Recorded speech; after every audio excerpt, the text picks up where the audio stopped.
We're all using AI language models every single day, right? But have you ever stopped to wonder how they actually read? I mean, really read. It's not with words and sentences like you and I do. So today, we're going to pull back the curtain and look at the fundamental building blocks of how AI processes language, all through this really cool tool from OpenAI called TikToken. So look at this sentence on the screen. When you read it, your brain sees words, grammar, you understand the meaning behind it. But what does a machine see? How does something like GPT-4 actually process this string of characters?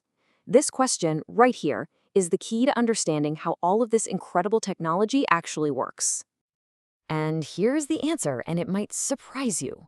It doesn't see words at all. Not letters, not punctuation, not in any way that makes sense to us. Instead, an AI sees a sequence of numbers. That's it. Every single piece of text we feed into a model first gets translated into a numerical format that it can actually work with. And that brings us to the single most important word for this whole explainer, a token. A token is that fundamental unit. It's the sequence of numbers the model sees instead of our text. And it's not always a whole word. Sometimes it's just a piece of a word or maybe a punctuation mark. But for the language model, the entire world isn't made of text. It's made of tokens. Okay, so how does our text get chopped up into these tokens? Well, it's not random. It's actually a really, really clever algorithm called byte pair encoding, or BPE for short. And getting your head around BPE is going to be a huge step in understanding how these models actually learn. So why is BPE so good at this? Well, it has some really great properties. First, it's totally lossless, which means you can always convert the tokens perfectly back into your original text. No information lost. It's also great because it can handle any text you throw at it, even words it's never seen before. It even compresses the text, making everything more efficient. But it's this last point that is the real genius move.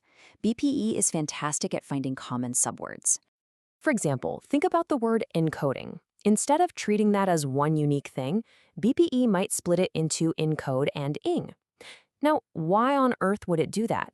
Because the model is going to see that ing token attached to thousands of other words like running, thinking, explaining. This helps the AI generalize and actually learn the rules of grammar instead of just trying to memorize a gigantic dictionary. It's brilliant. So that's the theory. But how does this get put into practice? Well, for its own models, OpenAI uses a seriously high-performance tool that does all of this heavy lifting, and that tool is called TikToken. TikToken is OpenAI's official tokenizer. Now, it's super fast, and we're going to get to that in just a second, but maybe the most important thing about it is that it's open source, and that's a huge deal. It means any developer out there can install it and see exactly how OpenAI's models are reading the text they're being fed. Now, you might be wondering, why build a whole new tool for this? Aren't there other tokenizers out there? And yeah, there are. But a huge part of the answer comes down to one thing, a massive, massive need for speed. When you're processing trillions of tokens to train a model, every little bit of efficiency counts. And believe me, the performance gains here are not small. We're talking about TikToken being a staggering 3 to 6 times faster than other comparable tokenizers. That is a gigantic leap. It saves just an enormous amount of time and computer power. This chart really puts that number into perspective. You can see here, when you test it on a gigabyte of text, just how much faster TikToken is. The difference is just night and day. Honestly, this kind of speed is what makes it even feasible to process the vast data sets you need to train modern AI models. Okay, so we know TikTok is incredibly fast. But for you developers watching, this is where the real power comes in. It's flexibility. It is not a black box. You can actually extend it. You can teach it specialized vocabularies, say for medical documents or legal text, by creating your very own custom encodings. The documentation lays out 2 main ways to do this. The first option is the simple one. You just create your encoding object and pass it around directly in your code. Easy.